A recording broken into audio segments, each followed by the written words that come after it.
Hello, I'm Roger Palmer from Konan University in Japan. This presentation is the multimodality in the pedagogy of spoken texts. And I'm delighted to have the opportunity to present at the 20th Asia TEFL, 68th Teflin, and 2022 at the University of Negari, Malang. Now, when we talk about classroom chat, this is a very interesting area. Often students, of course, use their target language, English in this case, in the language classroom.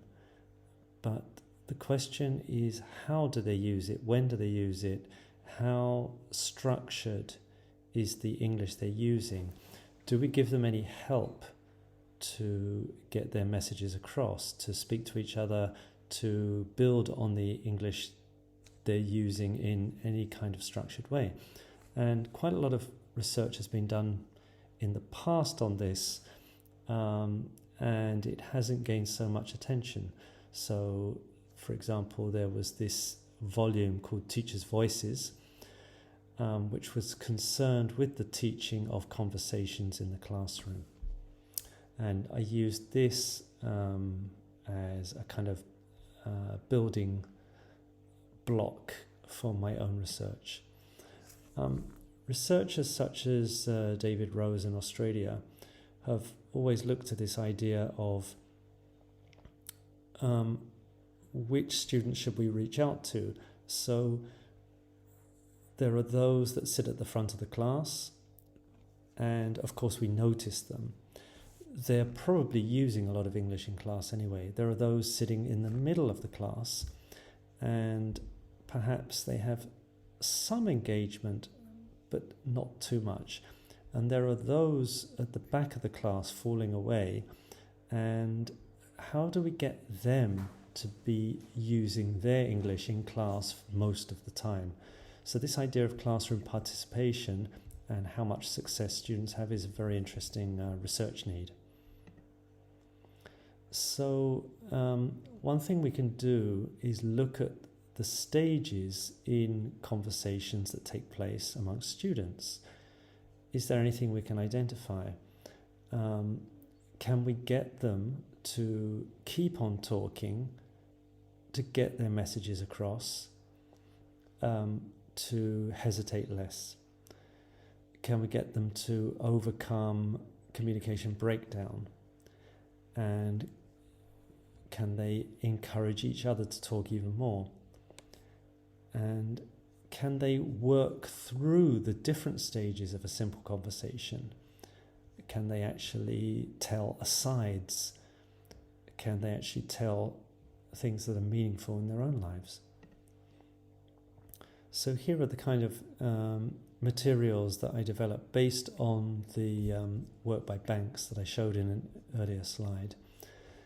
And the idea was to actually teach students greetings so that they had the language at their disposal in order to always open a conversation with a partner. And not just a greeting, but also some kind of opening gambit. You know, how's the weather today? Just to get the conversations up and running. And I created handouts to support this and teach it. And having done that, they could then talk about a shared experience. You know, how's the weather? How do you feel about it? Oh, it's very hot. Yeah, I feel the same way as you do. Having done that, they then have to develop their classroom chat so that it continues. So, for example, ask each other some questions. Provide some teaching worksheets for clarification, for anecdotes, for recounts, things they've done in their own lives, and so that they actually develop the conversation, not just an opening gambit, but also continue through. And then, how do they finish up their conversations? Well, they might have to move on to the next task in the class that the teacher's assigned. They might have to go on to work with another partner. They might have to leave the class and go to their next class. So they need a natural closing as well. So here are some greetings that we teach and then practice.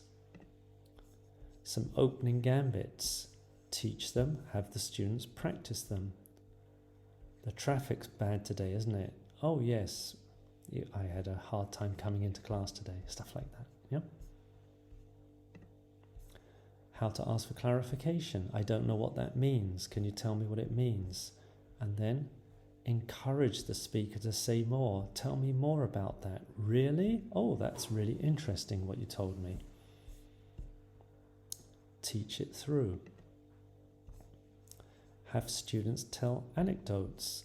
Something unusual happened to me yesterday.